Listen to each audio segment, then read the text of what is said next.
Madam President. As I stand here to advance this motion, I don't know where to begin.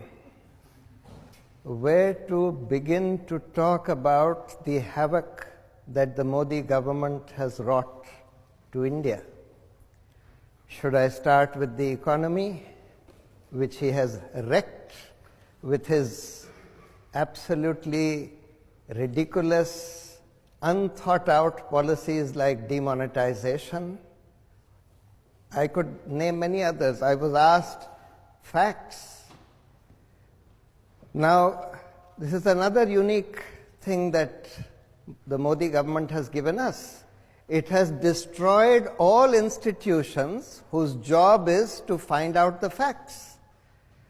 The National Sample Organization, which is supposed to come out with the figures of unemployment, that was prevented from putting out the figures for the last 2 years.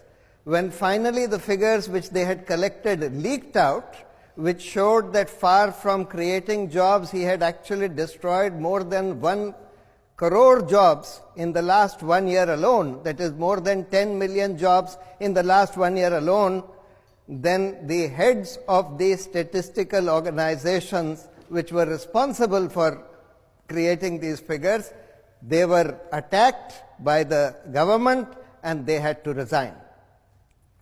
So all institutions whose job is to find out the facts and put them out on the table are under attack.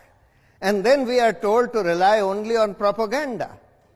As I said, I could start with the economy, but what he has done to Indian society, to our constitution, to our thought itself, is something far more insidious. Today we are told that there is no such thing as fact. We are told that there is no such thing as science. There is no such thing as reason. That everything depends upon the will of the people.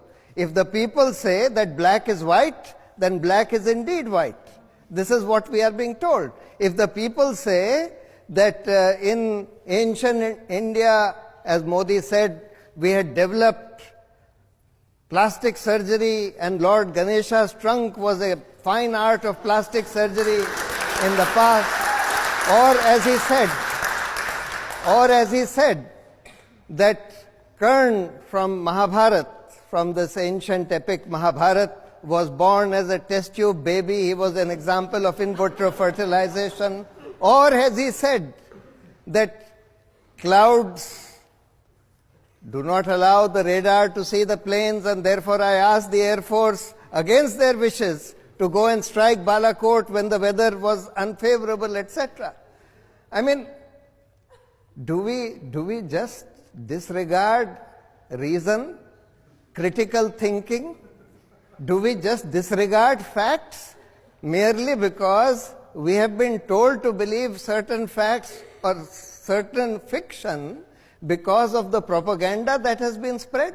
That's the other damage that he has done. That he has reduced the media by controlling large sections of the media through inducements, through threats, etc., to just instruments of propaganda, instruments of spreading hate against Muslims, against minorities, etc. So there is an attack on reason, there is an attack on science, there is an attack on civilized values themselves, civilized discourse itself. For example, if you say anything against Mr. Modi, you are likely to be lynched by mobs on the streets. If you are a Muslim, you are going to be lynched by mobs on the streets with the police just looking on.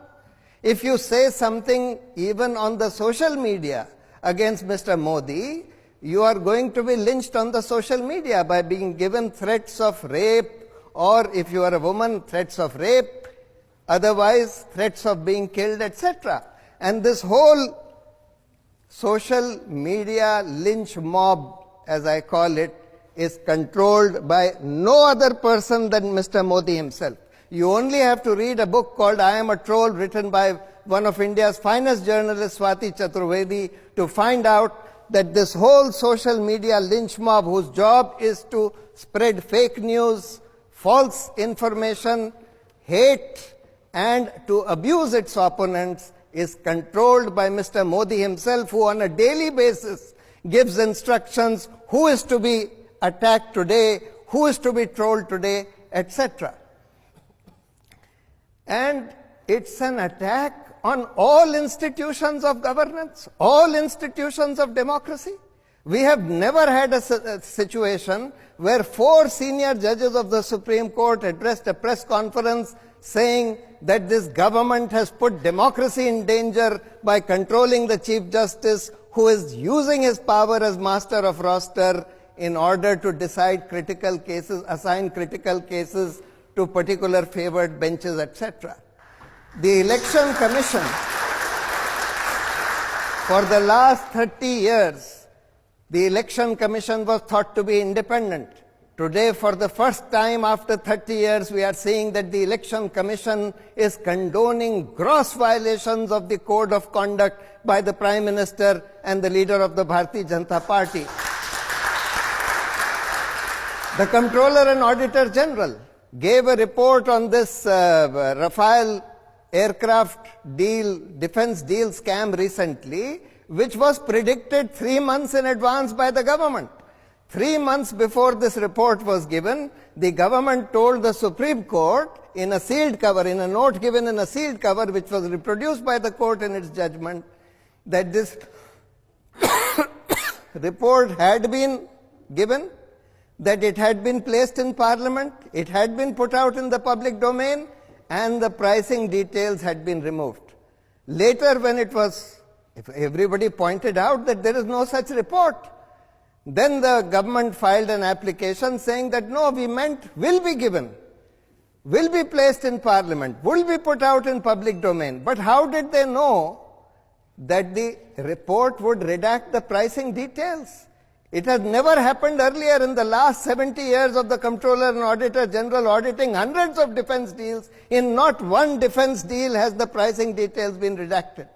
But the government knew in advance that the pricing details would be redacted by the Comptroller and Auditor General, showing that even the CAG has been made into a cage parrot. All anti-corruption institutions have been wrecked. The Lokpal was not appointed for the last 5 years. The CBI director, when he wanted to investigate the Rafale deal, he was removed in an overnight coup at 2 a.m. A contingent of 400 policemen were sent to take over the office of the CBI, and the Rafale deal was not allowed to be investigated. The Anti-Corruption Act, the Prevention of Corruption Act, has been destroyed by saying that every corruption investigation would require the permission of the government. That means you have to take the permission of the thief to investigate a theft. So, I say, in the name of democracy, in the name of the Constitution, in the name of science and reason, in the name of civilization itself, the Modi government must go.